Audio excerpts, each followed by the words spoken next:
Ration card धारी बड़ खबर। भारत सरकार देशर समस्त नागरिकों अनेक प्रकार योजना चलाती। देशर कोटी कोटी लोक सरकार योजना गुड़िकर लाभ उठाती। कोरोना पर ठारू सरकार लोक मानू मागणा राशन सुविधा देउछन्ति। अनेक असहाय एवं गरीब लोक यह द्वारा उपकृत होती। जेकोसी राशन कार्ड धारी जी जातीय खाद्य सुरक्षा आईन अनुजाई मागणा राशन सुविधा पाउछन्ति। एही खबर तांको पई सरकार एवं समस्त राशन कार्ड धारी एक बड़ निष्पत्ति नहीं। नकली लोक चिन्हट कर साहाय्य काम सरकार जून 30 पर्यंत समय देते।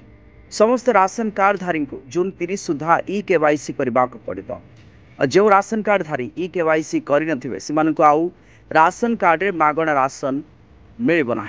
केवल एतिक नुहे, जो राशन कार्ड धारी पाखरे केवाईसी ना से नाम राशन कार्ड हिताधिकारी तालिकार बाद दिया।